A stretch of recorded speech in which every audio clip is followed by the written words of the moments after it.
Je veux que vous arriviez à régler vos problèmes en devenant riche. En un mot, la rhétorique et le niveau d'énergie de Jordan Belfort pourraient être décrits comme de la cocaïne. Mais comme je n'espère pas que ça soit la façon dont vous vous motiverez, que vous élèverez un niveau d'énergie supérieur et que vous inspirerez d'autres personnes, je vais bien sûr inclure dans cette vidéo les outils et les astuces rhétoriques que Jordan Belfort donne dans le Loup de Wall Street. Commençons par le premier point qui est déjà très intéressant. Dans le travail des employés, on met l'accent sur les choses les plus élevées.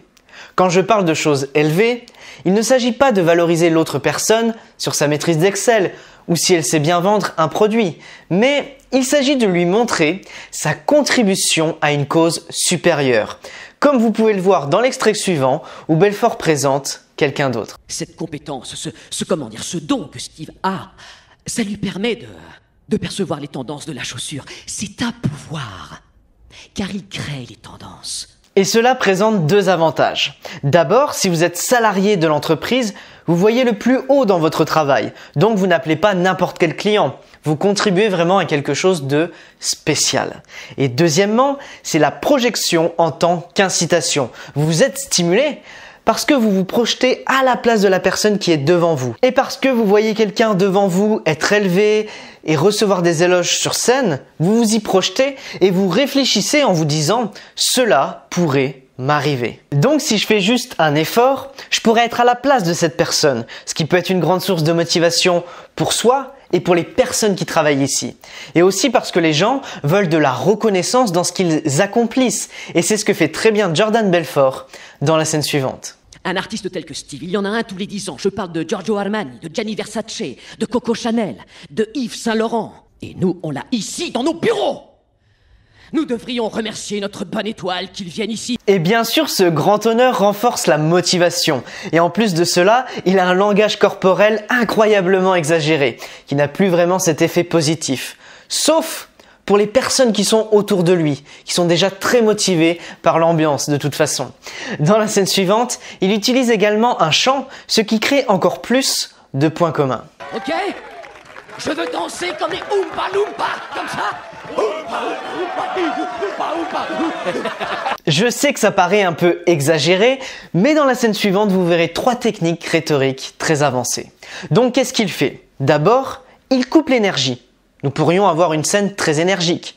Cependant, lorsque vous faites baisser l'énergie, la tension dans la pièce augmente beaucoup plus. Et plus tard, nous avons une plus grande explosion d'énergie. Donc, il fait descendre l'énergie et il induit la responsabilité de soi autour de lui. Il ne dit pas « oui, cela dépend des circonstances, de la situation économique actuelle, cela dépend de chacun d'entre nous, ce sont les actions individuelles que vous prenez ». Il utilise à la place une chose très intéressante, une métaphore extrêmement guerrière et qui fonctionne toujours très bien de manière générale. Et surtout dans ce contexte de guerre, il s'adapte très bien au public, aux auditeurs. Vous voyez ces belles boîtes noires ? Ce sont des téléphones et je vais vous confier un secret à propos de ces téléphones. Ils ne composent pas les numéros tout seuls, ok ? Et oui, sans vous. Ce sont juste des morceaux de plastique. Dans le genre d'un M16 chargé, mais sans le marine pour s'en servir. Dans le cas de ces téléphones, vous êtes les Marines. Oh oui, chacun d'entre vous. Vous êtes mes stratoniens surentraînés. Mes tueurs qui refusent d'avoir un nom pour réponse. Mes putains de guerriers qui ne raccrochent pas le téléphone tant que leur client ne marche ou putain ne crève.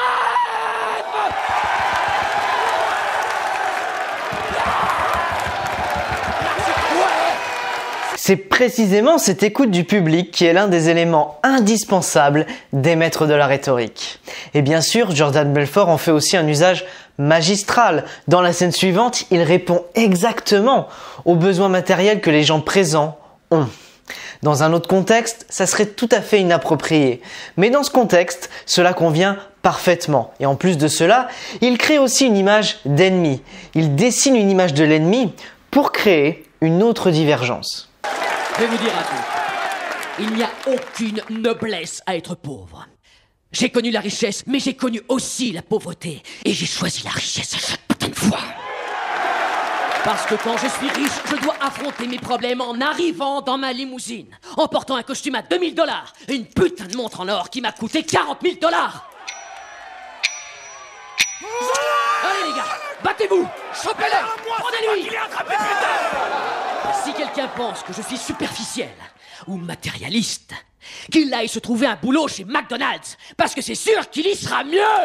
Au fait, une petite note en passant, il se pourrait très bien que Leonardo DiCaprio, pour cette performance de maître en tant qu'acteur, se soit également inspiré d'Hitler. Car il savait qu'il avait aussi de tels discours de propagande, de populisme, ce qui l'aiderait pour ce rôle. Et c'est très similaire, on peut voir de nombreux parallèles, tant dans ce langage corporel très frénétique pour chauffer la foule, que dans la rhétorique générale, dans l'utilisation de métaphores guerrières, dans le dessin de l'image de l'ennemi, et aussi dans ce qui vient maintenant. Et cela produit alors une compétition pensée par une image d'ennemi. Mais pas juste à l'extérieur. Alors bien sûr, Jordan Belfort parle de l'extérieur du style « si vous n'êtes pas content, allez travailler à McDo ». Mais il va jusqu'à créer la compétition à l'intérieur même de sa société en disant « regardez la personne à votre droite et à votre gauche. Cette personne pourrait être un gagnant et vous pourriez être un perdant ». Ce qui, bien sûr, psychologiquement, crée un défi. Et cela envoie le message inconscient aux salariés « ok, aujourd'hui, plus que jamais, je serai le gagnant ». Et c'est ce qu'on peut voir dans la scène suivante. Mais avant que vous ne partiez de cette salle pleine de vainqueurs, je veux que vous regardiez celui ou celle qui est à côté de vous. Allez-y. Parce que dans un futur, pas si loin que ça, vous serez bien peinard à un feu rouge dans votre bagnole toute pourrie, et ce mec viendra se mettre au feu à côté de vous, dans sa super belle Porsche, avec sa somptueuse femme à ses côtés, qui a des putains de nibards de folie. Et vous, qui sera à côté de vous? Un vieux gnou dégoûtant avec une barbe de 3 jours qui sera couverte d'un boubou sans manche?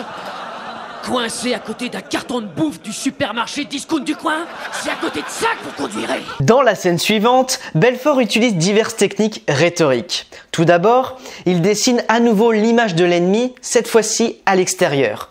Deuxièmement, il induit à nouveau la responsabilité de soi, c'est-à-dire ce que les gens peuvent faire à l'intérieur d'eux-mêmes à nouveau. Et puis troisièmement, il va rendre l'ambiance générale plus dynamique grâce à 3 appels à l'action qui deviennent de plus en plus énergiques. Alors écoutez-moi tous attentivement. Vous avez un découvert à la banque? Super, prenez votre téléphone et travaillez. Votre proprio veut vous foutre dehors? Super, prenez votre téléphone et travaillez. Votre petite copine croit que vous êtes un pauvre loser? Super, prenez votre téléphone et travaillez. Je veux que vous arriviez à régler vos problèmes en devenant riche. À la toute fin, il y a aussi une dernière hausse de tension avec une forte exclamation à la toute fin. Vous devez être féroce. Vous devez être impitoyable. Au téléphone, vous devez être des putains de terroristes. Pour finir, j'ai créé un nouveau programme qui va vous permettre de vraiment passer à un niveau supérieur dans votre aisance verbale et votre confiance au quotidien. C'est vraiment la dernière formation que j'ai sortie et dedans, vous allez trouver des choses inédites et qu'on ne voit nulle part ailleurs.